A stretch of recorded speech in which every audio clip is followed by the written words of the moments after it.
Hello, classmates. My name is Geoffrey Nighswonger. I'm going to be presenting on pressure injury reduction, specifically hospital-acquired pressure injuries. This is for the Quality Management PDSA project.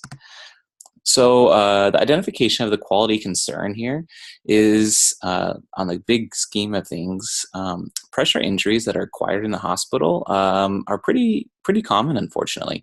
15% of acute care patients actually have pressure injuries, and these injuries are incredibly expensive. So if a patient develops a stage 4 pressure ulcer, it's going to cost the hospital about $130,000. If a patient has acquired a stage 4 outside of the hospital, like in a nursing home, on an average of 4 admissions for the treatment of that, it's going to cost about $124,000. So it happens, unfortunately, quite often. It's expensive. Additionally, it's going to go and prolong the hospitalization for that patient. If the patient develops a stage 2 to stage 4, on average, their length of stay is increased by 4.31 days. Additionally, it's going to go and cause, unfortunately, pain and suffering for the patient. So if a patient develops a stage 2, the likelihood that wound is going to be healed within 8 weeks is only 50%. If they develop a stage 3 or 4, there's a 95% chance that it will not go and heal within 8 weeks.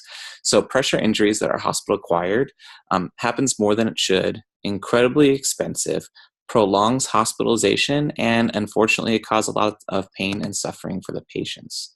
Now, the evidence of the problem, the quality variance, on the grand scheme of things, my unit, I work on the med surg floor. I work the night shift. And when I was meeting with my unit director talking about this project, we determined that it'd be a good idea for me to focus on pressure injury reduction, because since January, our unit specifically had developed quite a few of hospital-acquired pressure injuries. These are due from equipment use that were not properly secured, so oxygen tubing and developing pressure ulcers behind the ears, pressure injuries that were created from using the tubing from SCD pumps, and then also coccyx pressure ulcers from the patients being incontinent, not being turned, so on and so forth. Now, nationwide, basically, the fact is that these injuries, these pressure injuries, should not develop. It's inexcusable. Since 2008, actually, when it comes to reimbursement from Medicare, Medicaid, Medi-Cal, they actually do not go and reimburse for hospital-acquired pressure injuries. So that $130,000 that it costs to go in to treat those injuries, those prolonged hospitalization, the insurance company isn't paying for that. That's all at the expense of the hospital. So it's really important that we go and we do not allow pressure injuries to go and develop while they're in the hospital. So for the root cause analysis, a few main categories are present for it. So there's the extrinsic factors. So you have pressure, especially on those bony prominences. You have shear. Maybe there's a lot of chucks or sheets that are underneath the patient, and their skin is really frail and it's not appropriately padded. And when turning them, there's the shear and skin tears. And then there's also moisture. Intrinsically, if a patient has decreased sensation and they have neuropathy, if they're malnourished, if they're edematous, as they get elderly, their skin is more frail, and if they have poor circulation, these are all going to go and add on to the likelihood of developing a pressure ulcer. Additionally, if the patient smokes, if they've been in the hospital for quite a long time, if they have impaired mobility and aren't able to turn themselves, and if they have reoccurrences of pressure injuries. These all put the patient at risk for going and developing pressure injuries. Additionally, specifically for my unit, we are incredibly understaffed. We've been over budget for the past few months, and so at night we have 0 CNA. My floor, we have 43 beds, and I think last night 13 of our patients or 12 of our patients were total cares, no CNA. So, we're doing turning teams. We're trying our best to go and to keep the patients clean and dry and to clean them in a timely manner and to make sure that they're turning. But we're understaffed, and it's really hard if you have 3 total cares out of 5 patients and trying to go and stay on top of everything without having adequate staffing. Additionally, from my unit, we identified the fact that poor skin assessments were being done each shift. And, a nurse would come on and they would develop, or they would notice that there was like a stage 2 or a stage 3 that hadn't been documented, and the patient had been there for a few days. Now that's considered hospital acquired. Additionally, there's poor preventative things that have been done on my unit. So, the first barrier, the first line of defense for patients is their skin and trying to maintain that. So, keeping them dry, applying lotion, barrier cream, patting the tubing, using the silicone and foam dressings prophylactically, these were not being done. So as a root cause analysis, those are what we identified. Now, the scope of the problem, the stakeholders, the big thing is that this costs a lot of money. Annually, it's going to go and cost the U.S. healthcare system more than $11 billion per year. And that's not talking about SNFs, that's not talking about home health, that's just in the hospital. $11 billion a year for things that are entirely preventable. So for our solution, as I was talking to the unit director, our goal is that we don't want to have any pressure injuries, no more that are hospital acquired. So to give it a time frame to make it smart, specific and timely, is that within the next 2 months, we want to make sure that there are no hospital acquired pressure injuries. And our interventions, what I determined was that making sure the patients that are not able to turn themselves, that they are frequently repositioned, that if the patient is incontinent, that things are done to go and to make sure that the patient is dry and to improve that incontinence, and then also frequent monitoring of the skin. So the plan that we basically had, I was meeting with and working alongside the unit director of the med-surg unit, as well as my the charge nurse, the night supervisor for my unit.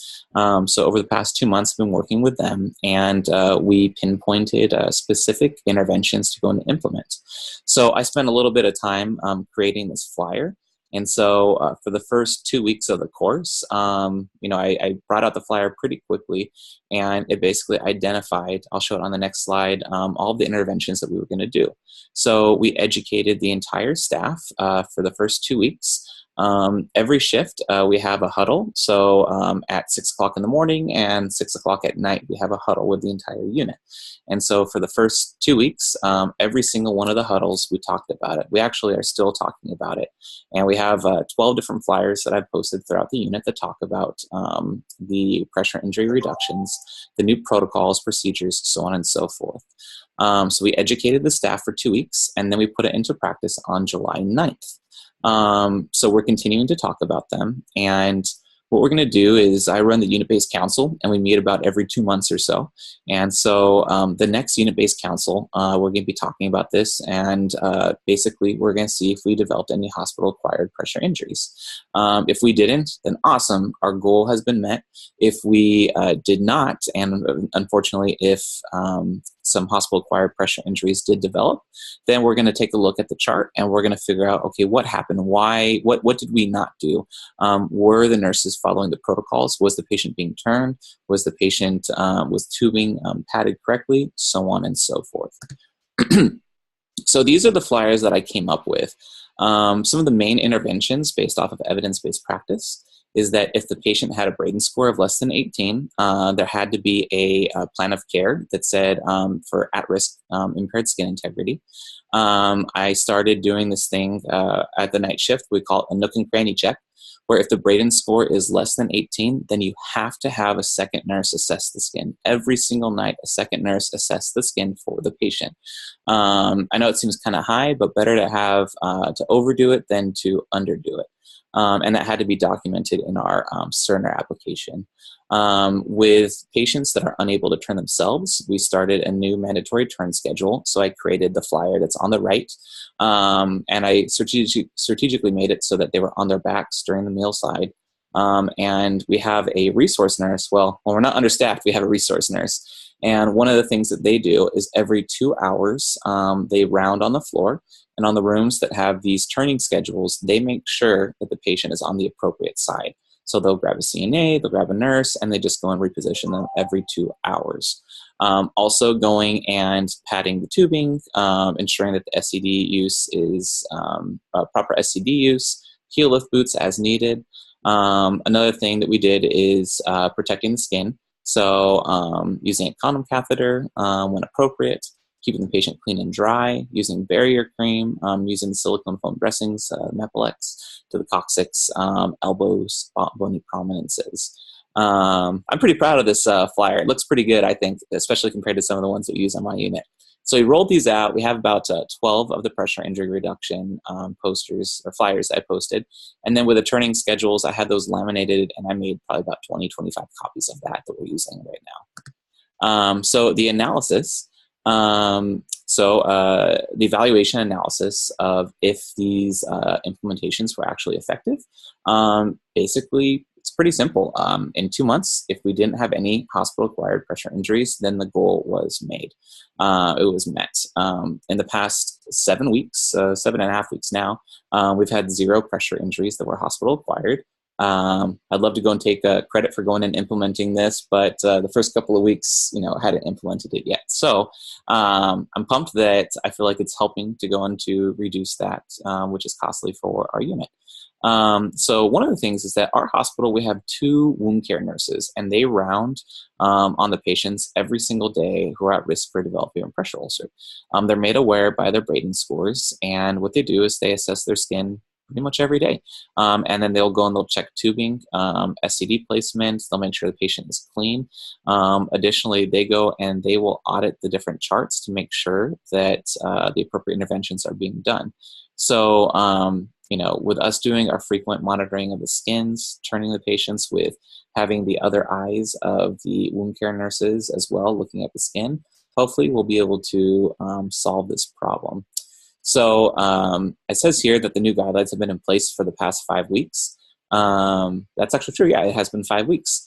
And no patient has developed any hospital-acquired pressure injury. So it's a win for us. I feel like I was kind of killing 2 birds with 1 stone, where I was able to, do this project for school, but also really help out our unit, especially with those additional costs of when the patients develop pressure injuries. So the next steps is basically we're going to continue to talk about pressure injury reduction. Better to over-communicate than under-communicate. We're still going to be talking about it over at the huddles. We're going to keep all the flyers up just as reference for everybody. You know how it is, one of those things when you implement a new thing, it stays really fresh in people's minds for a couple of weeks, and then it kind of evaporates and goes away. So we're going to continue to go and hit on it. So like I said, in 2 months, we're going to be meeting with the unit-based council again, and we're going to take a look at if we had any hospital-acquired pressure injuries. If we had no injuries, we know that the implementation, that my project was successful. If there have been injuries that developed, then we're going to take a look at those charts. We're going to go and see, did we fall out? Did we not do what we were supposed to do? Was the patient refusing to be turned? Was the nurse that was attending, were they compliant with these new guidelines and procedures?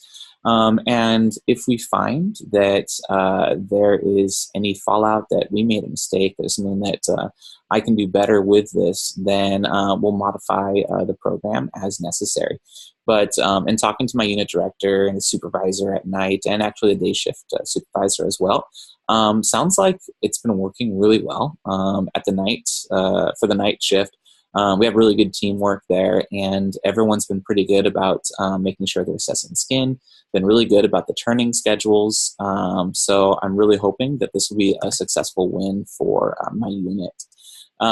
So additionally, these are the references that I used for the presentation. I just want to say thank you for taking the time to go in and listen to this. Thank you for giving me the opportunity to go and to present this for you all. And I really think this is going to help out my unit. So thank you very much.